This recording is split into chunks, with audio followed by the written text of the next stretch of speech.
Ah, Giogatore, il refait des siennes. Giogatore, il redivise les Algériens. Petkovic, c'est pas terrible ce que tu nous fais. C'est pas terrible, il y avait mieux à faire. Salam alaikum la famille des Z. J'espère que vous allez bien ainsi que tous vos proches. Bienvenue pour cette nouvelle vidéo. Comme vous le savez, on va parler de la liste. Cette Petco-liste qui est enfin sortie lors de la conférence de presse qu'il a animée. Donc les amis, déjà pour commencer, conférence de presse zéro. Ça parle pas ballon, ça pose des mauvaises questions, ça répond pas. Il y a pas d'animation dans cette conférence de presse. On sent pas l'engouement, on sent pas c'est comme si c'était écrit sur une feuille ce qu'on devait faire, chaque fait et geste. Et ensuite, on quitte la conférence. Ça, déjà, contrairement à son prédécesseur, j'ai pas envie de reparler encore de Belmadi. Mais Belmadi parlait bien ballon, parlait tactique. Il exprimait bien pourquoi il a pris ce joueur, pourquoi il fait ça, pourquoi il a fait ça. Surtout dans ses débuts, quand il avait toutes les conditions de son côté. Là, on sent, il y a rien froid, pas de sourire, on dirait un mec du KGB. Ça, franchement, ça commence à me saouler. La vérité, ça commence à me saouler. On attend les conférences de presse, on a envie que ça parle bien ballon. Moi, j'aime bien quand ça parle bien ballon.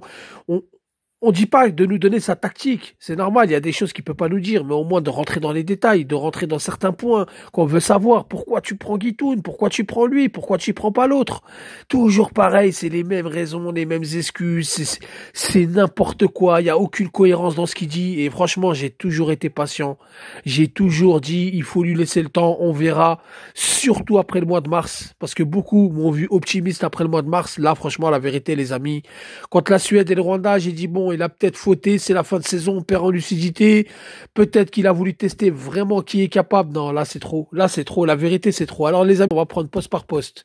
En gardien de but, il a pris Ben Bot, Gendouz et Boual Faya. Moi, je veux rien savoir. Ben Bot doit être le titulaire numéro un. Gendouz, il est inférieur à Ben Bot. Boual Faya, il y avait mieux. Hein. La vérité, les amis, il y avait mieux. Mais bon, on va dire ça reste quand même cohérent tant qu'il n'y a pas de Mandrea. Tant qu'il n'y a pas de Mandrea, ça va. Ben Bot doit être le gardien numéro un et je pense qu'il sera titulaire. Enfin, j'y ai envie. Je sais même plus quoi penser avec lui. Ensuite, en défense. Alors, Ait Nouri, apparemment, sa blessure n'est pas si grave que ça. C'est bien qu'il l'a appelé. Il va faire constater sa blessure, mais à condition de le remplacer s'il peut pas participer à ce stage. Et comme on connaît Petkovic, il ne le remplacera pas. Ensuite, on a Adjam, Touba. Content du retour de Touba qui fait un bon début de saison avec le Panathinaikos, qui a trouvé un club qui a su rebondir. Est-ce que Touba mérite une chance, mérite d'aller de l'avant, mérite enfin du respect et surtout de la confiance en sélection? On verra ça. Ben Sebaini, c'est le joueur auquel on peut pas revenir. Hein. Ben Sebaini fait l'unanimité. Tougaï, Mandi, Atal, Guitoun. Alors déjà dans cette défense, Ait Nouri, Adjam, Touba, Ben Sebaini, à demi-mot Atal. Parce qu'Atal, il peut tenir 50, 60 minutes. Il a enchaîné les matchs avec son club d'Al-Sadd où il s'est pas blessé. Donc, Atal, je pense que c'est pas un scandale, même s'il y en a beaucoup qui ne veulent plus le voir. Mais par contre, Tougaï, Mandi, Guitoun, alors, il y en a qui vont me tomber dessus. À la rigueur, Mandy, bon, tu commences à le sortir du 11 progressivement. Tu le mets pas titulaire. Ça fait longtemps qu'il a pas joué. C'est quelqu'un de très professionnel qui peut accompagner, on va dire, cette équipe. Mais quand on regarde dans la défense, ils ont tous l'expérience maintenant. Donc, accompagner qui? Donc, Mandy, oui, il y en a, ils vont dire il fallait le sortir. Et là, ils vont dire il fallait le garder. Mais je suis désolé. Tougaï et Guitoun, 100%, ils n'ont rien à faire là. Tougaï, on a vu ses limites. On a vu que c'est un défenseur qui n'apporte absolument rien. On a vu que c'est un défenseur qui sait même pas se placer. On a vu que c'est un défenseur qui est lent sur les attaques rapides. Il couvre souvent leur jeu. Il est mal placé, comme Mendy des fois d'ailleurs. Hein. Donc Touga, il n'a rien à faire là. Et Guitoun, je comprends pas. On a Belrali, qui a fait une très belle saison avec Malines, qui a signé au Hellas Vérone en Serie A, qui fait une bonne rentrée à Hellas Vérone, qui est en pleine confiance, qui doit être dans un nuage après son départ en Serie A, puisque c'est une pente montante, hein, c'est pas comme si on régresse. Non, il n'est pas appelé, on appelle Guitoun. Guitoun qui n'a même pas sa place en Ligue 2 au FC Metz, qui a été prêté à Charleroi, et je sais même pas s'il aura sa place à Charleroi. Vous imaginez un petit peu la dinguerie? Guitoun, je ne comprends absolument pas ce qu'il fait là. Parce que les amis, Attal, il se blesse. Ça va être qui à droite? Admettons, Attal, il se blesse, Ait Nouri, il n'est pas disponible, il part. D'accord? Donc il va mettre Adjam à gauche, ou Touba à gauche, et Adjam à droite. Mais c'est pas logique. Donc s'il met Adjam à gauche, par exemple, ça va être qui l'arrière droit? Bah, soit il va mettre Mendy, et je pense qu'il mettra Mendy. Mendy, il est cuit. Depuis, je crois, le mois de mai, il a pas joué une minute de jeu. Non, franchement, c'est n'importe quoi. C'était le moment de prendre des défenseurs et de les tester. C'était le moment d'appeler Belkara une bonne fois pour toutes, même s'il n'a pas de temps de jeu avec Dortmund. Ça reste quand même correct. C'est le Botswana, c'est pas non plus une foudre de guerre. Il était temps de le prendre et de le bloquer. On sait qu'on peut partir avec lui. Pourquoi pas? Peut-être que ça va lui ouvrir les portes avec le Borussia Dortmund. Non, il te prend Guitoun, il te prend Tougaï. Je comprends absolument pas. Bon, il y a pas Madani, hein, même s'il est revenu de blessure, il est pas là. Je suis quand même un peu satisfait de ça. Milieu de terrain. Alors là, une catastrophe. Zerouki, je ne comprends absolument pas ce qu'il fait là. Et en plus de ça, il dit que Zerouki, il a toujours été bon en sélection. Zerouki, qu'est-ce qu'il fait dans cette liste? C'est incroyable, mais vrai. On a Chitraoui, qui depuis 2 ans gravit les échelons, progresse d'année en année. Il sort d'une très grosse saison avec Charleroi. Il a joué les barrages pour jouer l'Europe. Il acquiert de l'expérience et de la maturité. Il prend même pas. Qu'est-ce qu'il faut que Chitraoui fasse pour le prendre?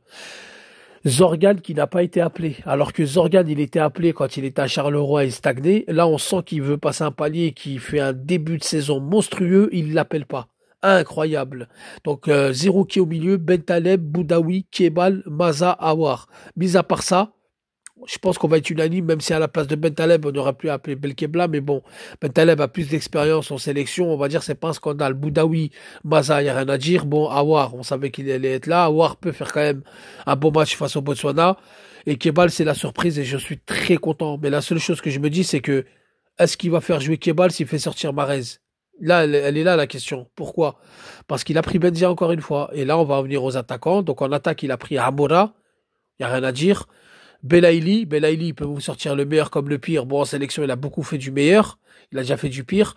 Mais je pense qu'à Belaïli à la CAN au Maroc, à mon avis, c'est l'un des seuls joueurs qui peut faire des folies. Mais Belaïli, de toute façon, il divisera toujours. Belaïli, il divisera toujours les supporters algériens. Mais Benrahma, les amis. Benrahma, il est encore là. Avec le match catastrophique qu'il fait en Suède. En Suède, il est encore là. Les matchs catastrophiques qu'il a pu faire, il est encore là. Il est présent, c'est ça qui me rend fou. Et ça se trouve, il sera même titulaire. On progressera pas avec ça. Mahrez, alors Mahrez, j'ai un mot à dire sur Riyad Mahrez. Petkovic, t'as fait ta liste, je peux rien faire. Je peux que te blâmer ou te critiquer à travers une vidéo. Mais si tu mets pas une concurrence saine à Mahrez, les 2 prochains matchs, si tu fais pas jouer Hadji Moussa titulaire, Mahrez t'en sortira pas le meilleur de lui. Mahrez, quand il est en confiance, quand il sent qu'il a sa place indiscutable, il fout rien. Quand tu lui mets un concurrent ou que tu lui serres la vis, c'est là qu'il se bouge et qu'il devient le Mahrez qu'on veut voir.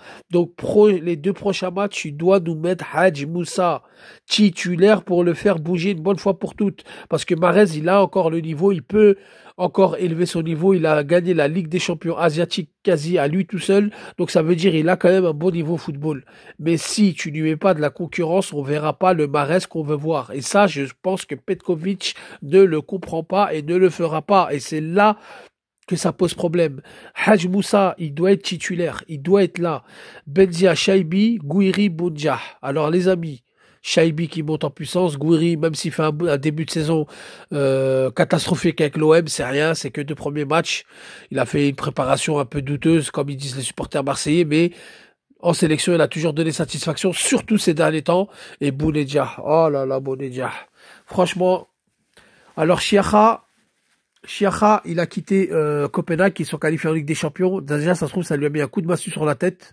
Au lieu de, comme il aime bien faire du social, il aurait pu faire du social avec Chaka. On n'a pas besoin de Boudjah, on n'a plus besoin de Boudjah.